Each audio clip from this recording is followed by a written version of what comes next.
exams, so we're going to assess the apical and ventral pulse. So first, we're going to listen and assess the clinical signs of hypothalamic shock and then a simple leg movement with stethoscope, alcohol pads, and a watch with second hand.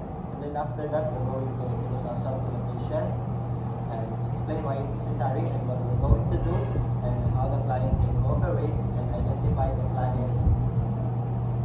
patient. So now, I'm the Marty Maglasang sir, your student nurse for today. This is my partner.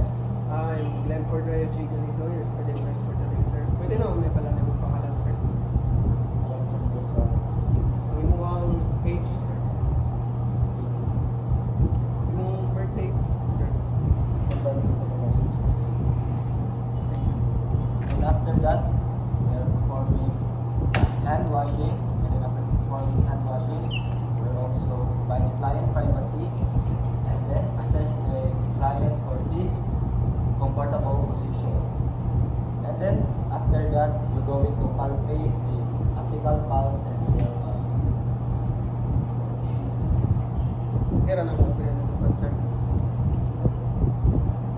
Okay, cover the pancha, medial pulse, apical pulse.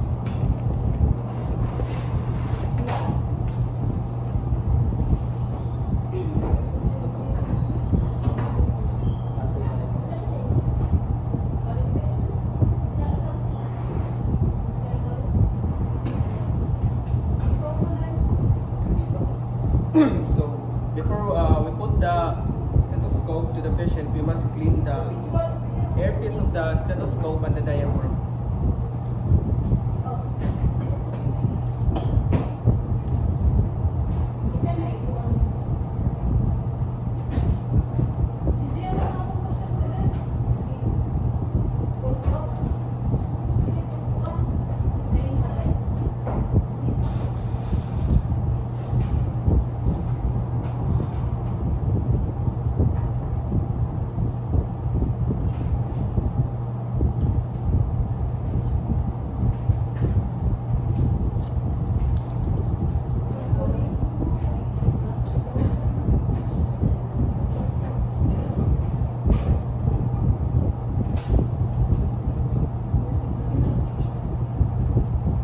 After cleaning the stethoscope, diaphragm, and earpiece, we must put the diaphragm to our hand to make it warm so that the patient won't shock.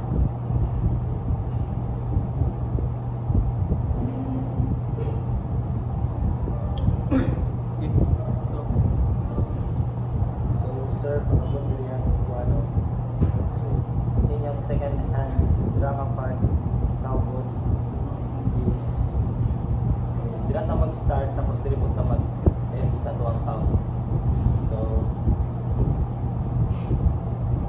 then start.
Ako na po sa apical pulse is 70.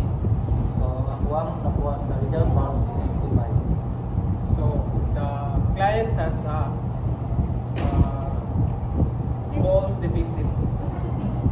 So, after that is we're going to document the patient.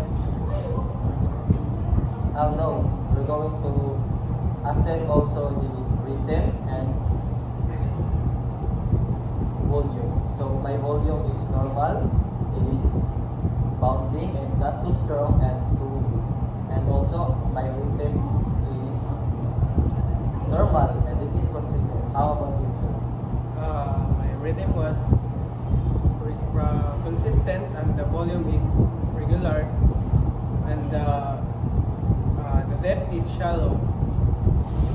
So now, after that, is we're going to document the apical rate, apical volume, and apical rhythm, and also radial rate,